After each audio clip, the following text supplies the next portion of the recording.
Buenas tardes a todos y a todas. Vamos a hablar durante esta presentación sobre principalmente la comunicación de las malas noticias, ¿vale?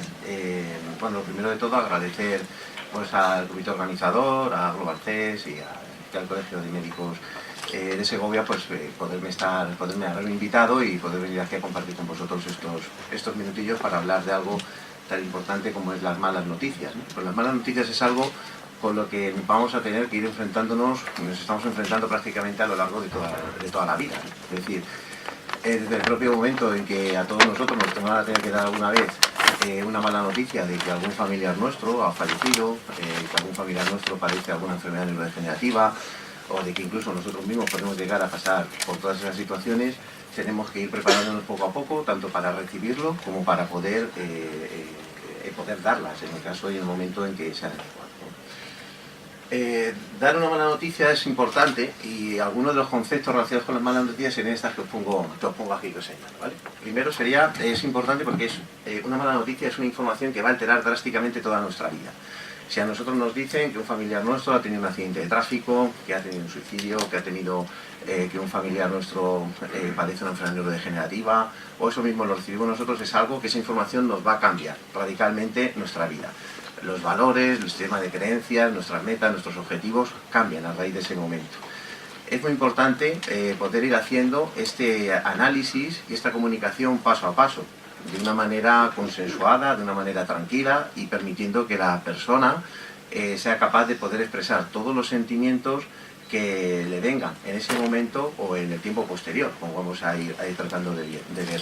Pero también tenemos que tener en cuenta que por mucha suavidad que queramos darle a una mala noticia, no deja de ser una mala noticia, por lo tanto hay que darle, ¿vale? Y esto es fundamental porque, como iremos viendo a lo largo de la ponencia, algunos de los errores que hay que tratar de evitar es, por ejemplo, suavizar los diagnósticos, ¿no? Es decir, si se tiene un cáncer, se tiene un cáncer, y cuanto antes se empiece a utilizar la palabra cáncer, antes iremos afrontando esa realidad e iremos también pues, perdiendo el miedo a poder pronunciarlo, a poder decirlo.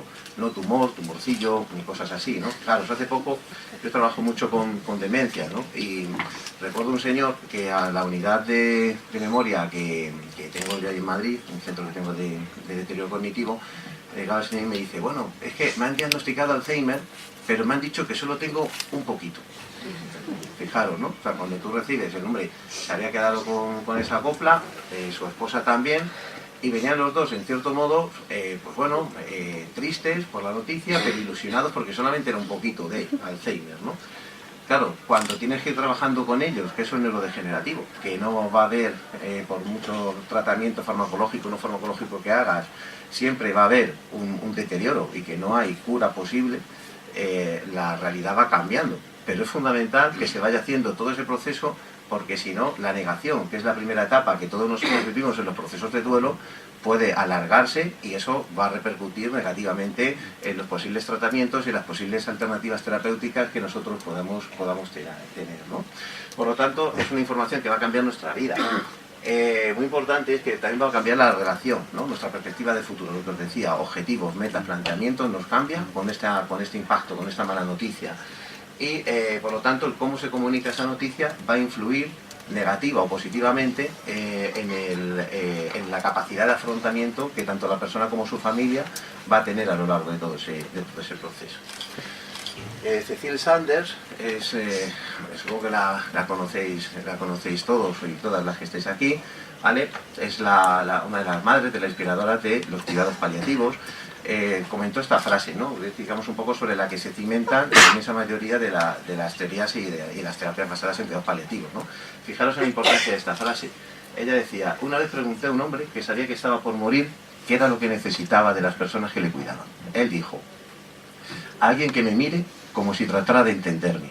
Fijaros esa frase que además, antes cuando el compañero Ricardo estaba dando su ponencia y hacía esa referencia a la importancia de la mirada con las 3 fotografías que había puesto en su diapositiva, pues nos podía quedar claramente, ¿no? Es decir, cómo miramos a esa persona cuando tenemos que darle una mala noticia, cómo la miramos cuando tenemos que abordar sus sentimientos, cómo la miramos cuando tenemos que darle posibles alternativas terapéuticas para que puedan, en cierto modo, o mejorar o enlentecer el proceso degenerativo de la enfermedad en el que se puede encontrar, ¿no? Como decía Cecil Sander, en efecto es imposible entender totalmente a la otra persona, pero nunca olvidé que él no me pidió el éxito, nunca le pidió que le curaban, sino tan solo alguien que intentara preocuparse por ella lo suficiente, ¿vale? Estamos hablando mucho de emociones, y una de las principales emociones básicas que tenemos todos los seres humanos es el miedo. Cuando nosotros tenemos miedo, el miedo nos genera inseguridad y nos genera ansiedad, y la inseguridad y la ansiedad se curan con entornos y con ambientes seguros, ¿vale? Si eso no lo tenemos, eso se acaba traduciendo en rabia y en tristeza, ¿vale? Por lo tanto, la importancia de abordar el miedo y la importancia de saber comunicar las malas noticias para poder controlar ese miedo y aportar la seguridad tanto al paciente como a su familia.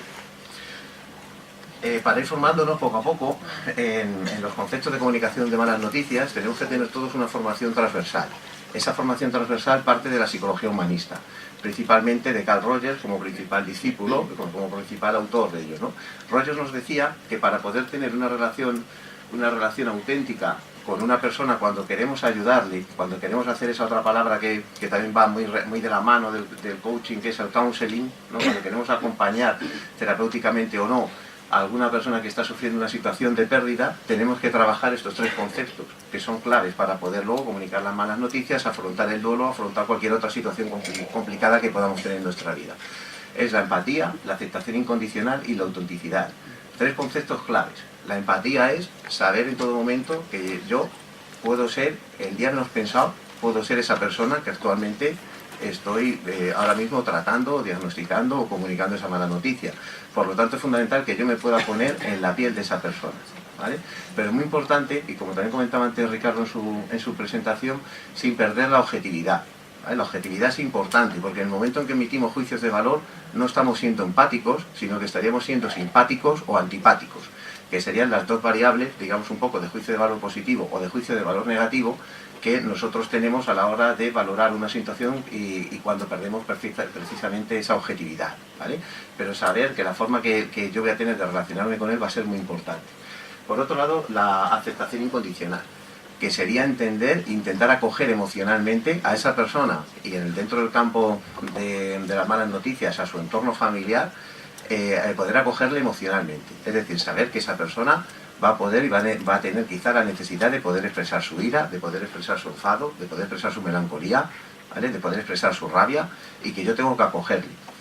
Puede ser que sea una persona que emocionalmente o que en cuanto a su escala de valores choque diametralmente conmigo, choque mucho y que no tengamos ni valores, ni sentimientos, ni nada totalmente diferente. Pero si yo quiero ayudarle, tengo que acogerle tal cual es, porque si no, no voy a poder ayudarle, ¿vale? Y por último, la autenticidad, que tiene que ver con nosotros mismos.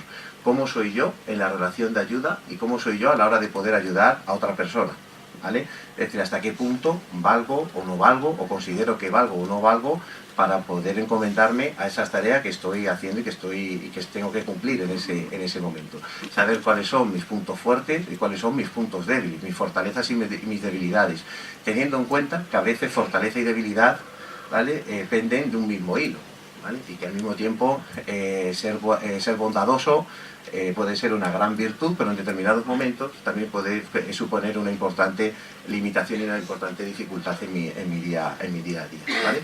Uno de los profesores con los que yo me formé en temas de duelo, el doctor José Carlos Bermejo, del Centro de Escucha de los Caminos en Madrid, yo siempre recuerdo que nos dijo una frase que a mí me quedó bastante marcada desde ese inicio, ¿no? Nos decía que si el ser humano aprende que es vulnerable, es desde ese momento cuando empezará a descubrir que realmente es grande, ¿no? Es decir, que la auténtica vulnerabilidad que todos y cada uno de nosotros tenemos es donde reside realmente la auténtica grandeza del ser humano, en nuestra propia vulnerabilidad. Por lo tanto, trabajar estos tres conceptos son claves para poder ir manejando todo el tema relacionado con la comunicación de las malas noticias.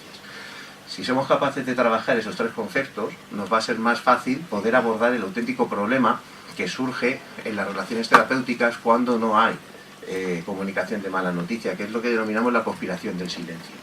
Esa conspiración del silencio es la que los tres intervinientes de una mala noticia, fijaros aquí, por ejemplo, el paciente, la persona que va a recibir ese impacto, Alzheimer, cáncer, SIDA, esclerosis múltiple, ELA, la patología que sea, su familia y el equipo sanitario juegan ¿no? Interfieren y se tienen que comunicar, sí o sí. Donde, como vemos ahí, esas flechas tienen que ser bidireccionales y la comunicación tiene que fluir en todos los lados. Tiene que ir del equipo técnico al paciente y a la familia del equipo técnico y al paciente, etcétera. Tiene que fluir. La conspiración del silencio viene cuando principalmente familia y equipo sanitario callan y ocultan información principalmente a esa tercera persona que está ahí, que es el paciente.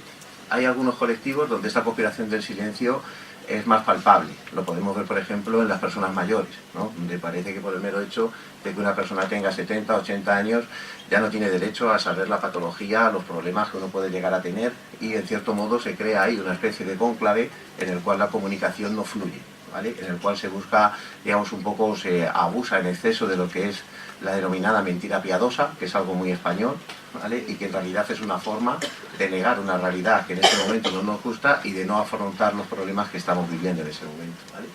La conspiración del silencio la podríamos definir así, ¿no? En esta realidad, en el cual vemos aquí cómo el paciente sabe y es consciente en la gran mayoría de todos los momentos de lo que le está ocurriendo, ¿vale? Pero también calla, para no preocupar, para no, digamos, un poco crear conciencia negativa de su entorno, etcétera, su familia, ¿vale? Los profesionales sanitarios, en muchos casos, por ese miedo también, por la poca preparación a veces que se nos forma a todos los colectivos sanitarios, psicólogos, médicos, enfermería, a todos en realidad en lo que es el proceso y la comunicación de las malas noticias, y que darlas también es un marrón en muchas ocasiones y lo podemos vivir así, y por lo tanto, digamos, un poco delegamos bajo ese escudo de que es una decisión familiar y de que tómenselo, piénsenlo con calma y con lo que sea nos van diciendo, pero nos estamos quitando a veces una patata caliente que nosotros tenemos encima, ¿no?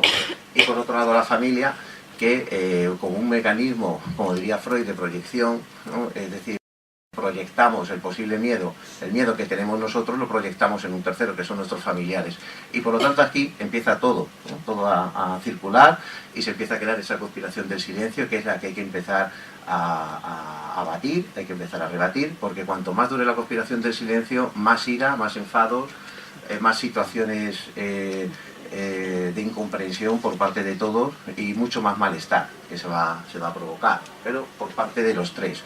Yo siempre recuerdo un caso que tuve de un señor que tenía cáncer. Yo colaboro también con la Asociación Derecho a Morir con Dignidad en Madrid, a la que soy voluntario, y recuerdo un señor que estaba ya con cáncer muy avanzado, y el hombre, cuando fui a hablar con él, me decía: hijo, aquí todos me toman por tonto, ¿no? Me decía: aquí todos me toman por tonto y mi hija está aquí compinchada con los médicos y nadie me dice lo que tengo. Yo recuerdo que era un señor que ya habíamos estado siguiendo en tiempo, ¿no?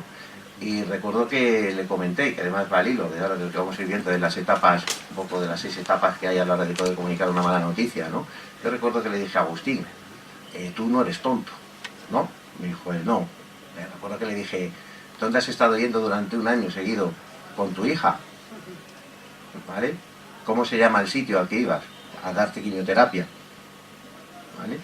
Y él la cara le iba cambiando, ¿vale? Por lo tanto, tu hija no te ha engañado. Puede que no te haya dicho realmente el lugar, el diagnóstico, pero tú sabes perfectamente. Venga, dilo, ¿dónde ibas? Y me dijo: a oncología. Vale, por lo tanto, oncología ya sabes que es cáncer, ¿no? En ese momento recuerdo siempre, no se me olvidará, cómo su cara le cambió, empezó a llorar y me dijo: bueno, dile a mi hija que la quiero, ¿vale? Recuerdo que le comenté yo, pues eso además lo vamos a ver luego, que es una de las funciones que tenemos los psicólogos también cuando estamos trabajando en eso, que es un poco la figura de mediación y de poder mediar entre dos posiciones cuando ya estamos al final de la vida, pues para poder acercar y manejar todos los asuntos pendientes, simbólicos, que luego si no los tratamos en ese momento nos van a quedar en un futuro. ¿Ya? ¿5 minutos? Pues no hablo. Vale, bueno, el caso es que al final, bueno, entró la hija, tampoco sabía muy bien cómo despedirse del padre, y bueno, al final se fundieron los dos en un abrazo, no dijeron ninguna sola palabra, pero en realidad tampoco hacía falta, porque en ese abrazo ya se estaban diciendo todo, ¿no? Con todo esto, bueno, pasamos. Es necesario, insistimos mucho siempre a la hora de comunicar las malas noticias, que es necesario porque nos ayuda a este decálogo que tenemos aquí, ¿vale? Es decir, nos ayuda a mantener una relación de confianza, ¿vale? Porque mentir, cuanto más mintamos, cuanto más información ocultemos, estaríamos destruyendo la verdad, la auténtica verdad del diagnóstico y de la posible recuperación o no que ese tratamiento puede llegar a tener, porque ayuda a reducir la incertidumbre. Para nosotros es mucho peor la incertidumbre que la verdad. Nosotros pues es más fácil afrontar una verdad que afrontar un momento de incertidumbre. De hecho, cuando hablamos con personas que son diagnosticadas de enfermedades muy complicadas, el hecho de que el doctor, de que el especialista les diga tienes Alzheimer, tienes cáncer, tienes lo que sea, les tranquiliza, porque por lo menos ya saben hacerlo, ¿vale? Y esa incertidumbre, ese no saber a lo que exponerte es lo que realmente acaba complicando mucho la cosa, ¿no? Ayuda a prevenir falsas esperanzas, da oportunidad de enmendar relaciones con todo lo que comentábamos antes, ¿no? de estos procesos. Ayuda también a trabajar el área espiritual, que es muy importante para todos y cada uno de nosotros, y poder facilitar esa despedida. Permite a los pacientes y las familias preparar el futuro. Además es un derecho y evita sentimientos de culpa del futuro. Hay dos métodos principales a la hora de comunicar malas noticias, ¿vale? Los voy a dar, esto me pasará que me queda poquito tiempo, ¿vale? Tenemos el método de Bauman y el método de Raybould y McPhee, ¿vale? Los 6 pasos y el ABCD, que los vamos a ir viendo, ¿vale? Raybould lo que nos decía era que nosotros cada vez que tenemos que dar una mala noticia tenemos que hacer estos pasos que vemos aquí. En primer lugar, revisar el caso, es decir, ir a la reunión con la familia, ir a la reunión con el posible enfermo, con la persona enferma, ir con toda la información que podamos tener relativa al caso, a la posible patología que tenga, las posibilidades o no de recuperación, es decir, llevar todo muy bien estudiado para no dar lugar a la duda o a la incertidumbre. Y realmente lo que nos decía también Raybould era que no tenemos que asumir que no somos dioses y que por lo tanto hay preguntas que no van a tener respuesta por nuestra parte y que ahí tenemos que sacar esa autenticidad de la que hablábamos antes y decirle sencillamente, si yo no sé algo, no lo sé, pero lo buscaré, ¿vale? Prepararse emocionalmente para la entrevista, saber que dentro de esa parte de autenticidad yo voy a poder llorar, seguramente, se me van a remover mucho por dentro, muchas emociones por dentro, ¿vale? Y entonces voy a tener que estar preparado para que va a ser un momento difícil, complicado, pero a la vez bonito porque va a suponer un crecimiento personal, esa sensación de ayuda que me va a quedar después de poder echar una mano a estas personas y de comunicarle.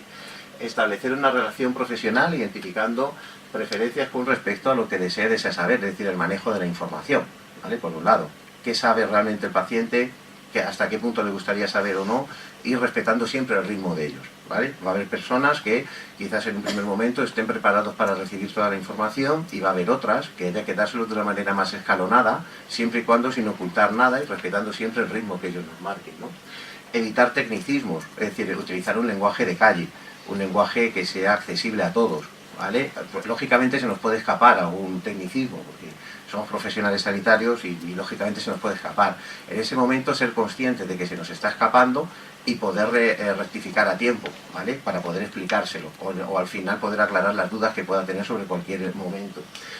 Ir siempre al ritmo del paciente, permitiendo las paradas para que el paciente pueda llorar, pueda gritar, pueda explorar, ¿vale? Para que pueda hacer todo. Es decir, cuando vamos a dar una mala noticia tenemos que ir sin prisas. Nos podemos tirar allí 3 minutos porque el paciente no quiera saber nada, nos esté diciendo que no y rechace prácticamente lo que le vayamos a decir. Bien, como que nos podemos tirar a lo mejor 20, 25, 30 minutos o el tiempo que haga falta. El tiempo es realmente importante, ¿no? Y poder resolver sus preguntas. Y luego el método más tradicional, que es el de Bauman, el más conocido por todos, donde nos hablaba también de la importancia, aparte de poder preparar el caso, de poder preparar el contexto físico adecuado. Esto es muy importante. Aquí uno de los errores principales es evitar pasillos, salas con mucha gente, es decir, cuando tenemos una mala noticia, tiene que estar el profesional que la va a dar, el médico si es el médico, el psicólogo, la persona competente que se haya encargado de asignar ese caso, el paciente, si quiere el paciente que sea su familia, ¿vale? Y poco más, no hace falta más. No hace falta ni siquiera que haya excesivos muebles, con que haya 2 o 3 sillas, un par de sillones, ¿vale? Porque una mesa ya puede suponer una barrera, y esa barrera, digamos, un poco puede ser un choque a la hora de poder acceder, por ejemplo, a cogerle la mano en un momento puntual cuando vemos que está intentando arrancar, pues para poder expresar algo emocionalmente, ¿no? Preparar todo el contexto es fundamental y sobre todo evitar los pasillos, evitar los malos diagnósticos en las habitaciones, es decir, todo ese tipo es fundamental. Las mesas despejadas de papeles, es decir, todo ese tipo es muy importante, poder tener una salita para poder dar esas malas noticias. Averiguar cuánto sabe el paciente, que sería el segundo paso. Además, utilizar, que no nos tiene que dar miedo, utilizar preguntas directas. ¿vale? Es decir, ¿qué sabe usted? Usted ha estado viniendo aquí a geriatría, oncología, ¿qué pruebas le han hecho? ¿Vale? ¿Qué sabe usted realmente? ¿Qué está esperando que le digamos? Va a ser un elemento muy importante. Encontrar lo que el paciente quiera saber, que al tiempo que le vamos preguntando directamente, ya él nos va diciendo lo que, más o menos va tanteando, y nosotros también vamos viendo lo que quiere o no quiere saber. Compartir la información, es decir, hacerle partícipe de que toda la información que nosotros tenemos se la vamos a dar, todo lo que él pregunte, y que si él quiere que nosotros seamos facilitadores también para poder comunicárselo a la familia, nosotros nos ofrecemos también a estar con ellos para poder hacer esa información también, por ejemplo, al entorno familiar o a las personas que a las que quieran hacer partícipe. Responder a todos los sentimientos del paciente, ¿vale? Cuando nos puede decir de esto es una mierda, esto es lo que me ha pasado, pues para esto es mejor morirse, todos esos son sentimientos, son válidos, tenemos que validar, la terapia de validación es también una terapia humanista y tenemos que ir formándonos ellos para poder hacerlo, y luego consensuar con él la planificación, el tratamiento y el seguimiento del mismo, ¿vale? Ya un poco unas claves, con eso ya finalizo, ¿vale?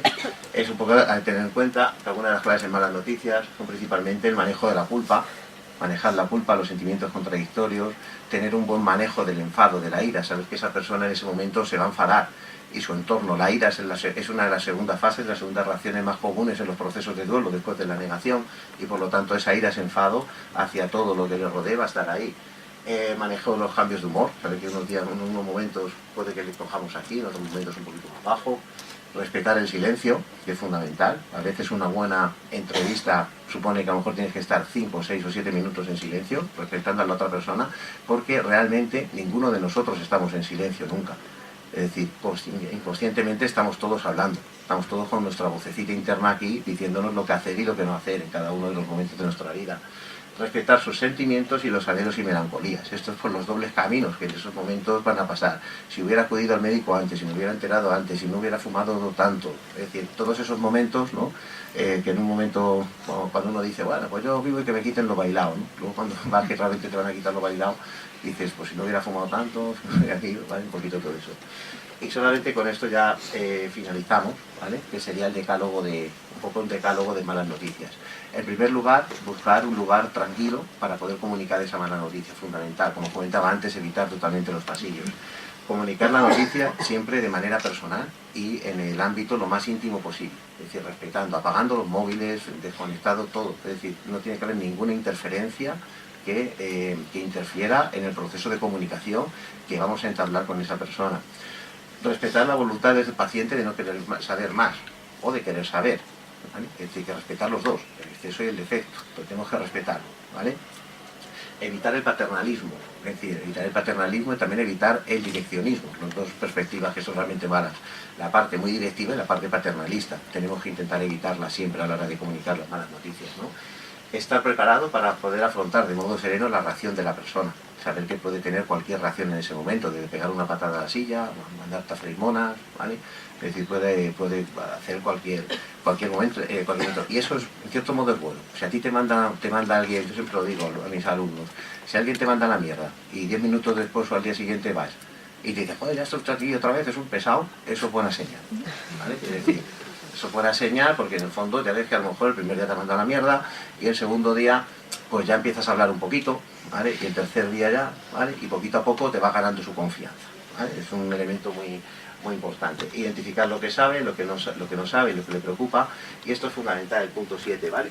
Tener en cuenta que después de lo que llamamos palabras claves, Alzheimer, cáncer, SIDA, esclerosis, ese malo diagnóstico, se produce en el cerebro el bloqueo posinformación.